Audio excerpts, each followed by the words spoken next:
So this is actually perfect timing because you guys are going to think this is a really sad story. I just have the snippets. It's dust in the air.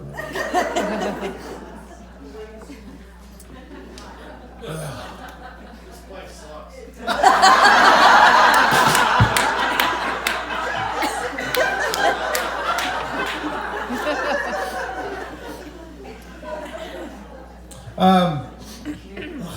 Just blow your nose.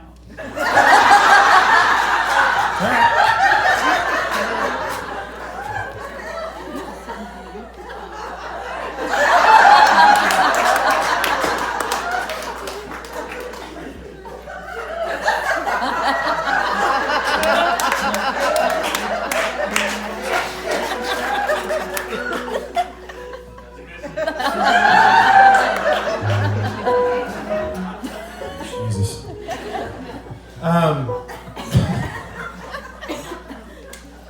So the last 10 years of my life have been fantastic and chaotic and everything in between, really. In 2008, I was on this show thing, and all this crazy stuff. So I was going to LA and I was on this TV show, and people were actually into what I was doing for the first time in, I don't know, ever. And at the same time, my brother Adam at that time was going through his 10th year of battling a brain tumor. And while I would gladly trade the perspective that allowed me through that process, would gladly trade that to have him here, ultimately, I am thankful for that perspective because it allowed me to kind of see the forest for the trees a little bit. And so as Idol ended and the Idol tour began and making a record began, I'm spending most of my days in arenas, singing songs and selling Pop-Tarts. That was our main sponsor at the time. They're still pretty damn good, Pop-Tarts, by the way. Get off the road from the Idol tour. We finished the record. We put out a single. I was informed that tomorrow is the 10-year anniversary of putting out that first record.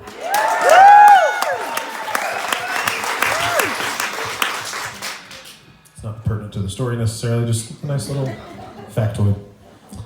It's like pop-up video up here, that's what this is.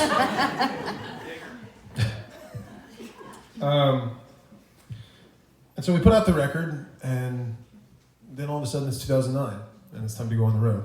And I've been booked for a year of living on a bus and being with my friends and playing music for a living, a damn good living at that. And I was on cloud nine. And then in May, beginning of May of that year, my brother Adam died. And at 26 years old, I made the decision to stay out on the road. I missed one show, which we rescheduled for his funeral, and other than that, I stayed out. And in hindsight, that was the wrong move. Thought I could process it on the fly, and that's what I attempted to do, I guess.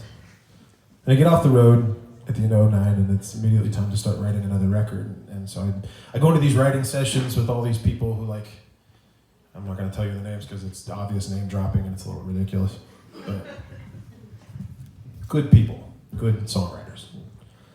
I don't have it. I'm a mess emotionally. I don't know which way is up. I'm mad at the world for a myriad of different reasons.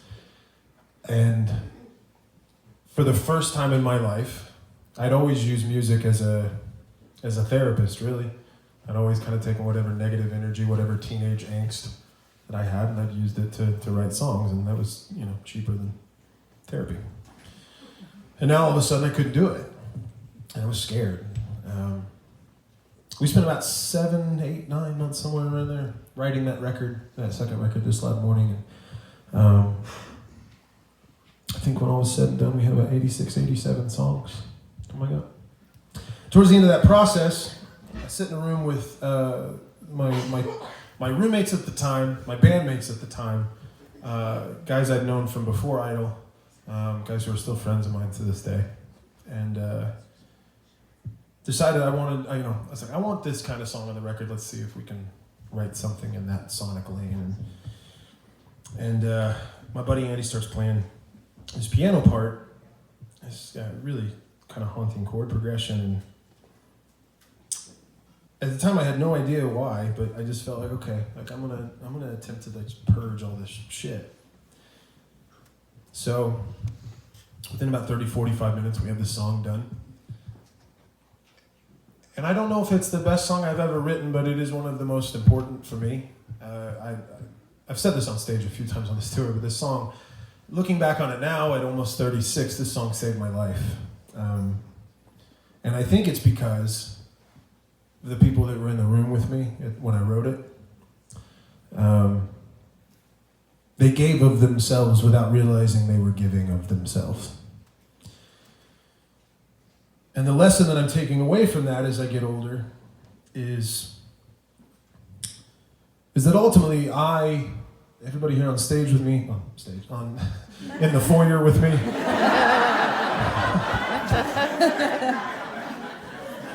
everybody here,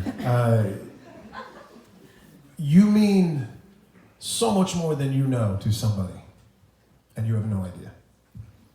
And so, as you guys leave here tonight, there is a very strange, screwed up world out there, and it's full of us versus them, and red versus blue, and it's a hug, a kind word, a handshake means so much to somebody. And so as you leave here tonight, as you go back to real life, I hope if you take anything away from this show, give love. And I guarantee you'll get it back tenfold.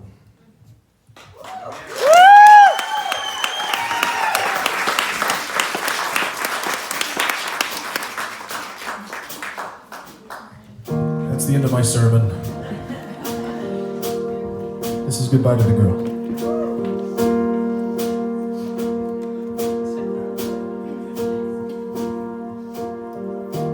Paint another picture, black and blue. Take another moment, one or two, just to get over you.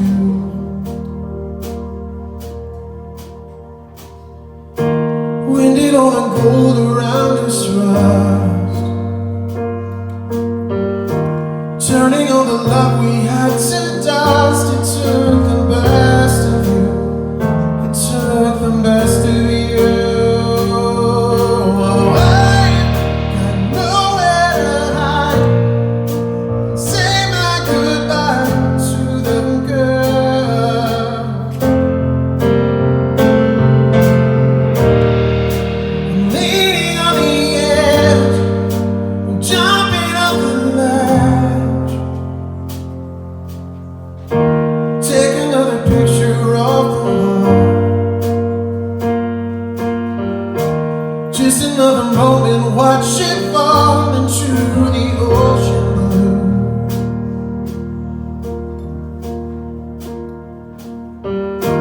Take a look at where we used to be. Now I'm just a vessel lost at sea. I can't get over you. I don't know what to do. I got nowhere to hide. And say my goodbye to the girl.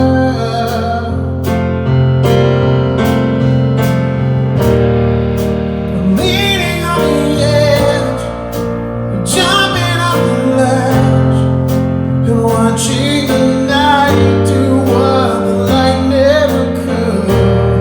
So tell me I'm crazy, it's not gonna save me from holding my breath till the lines blur. 'Cause I got nowhere to hide.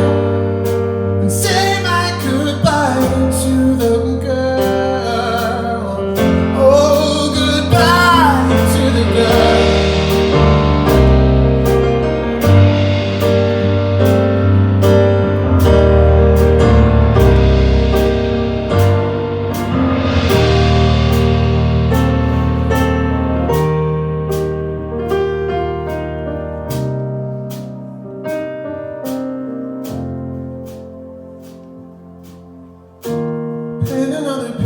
black.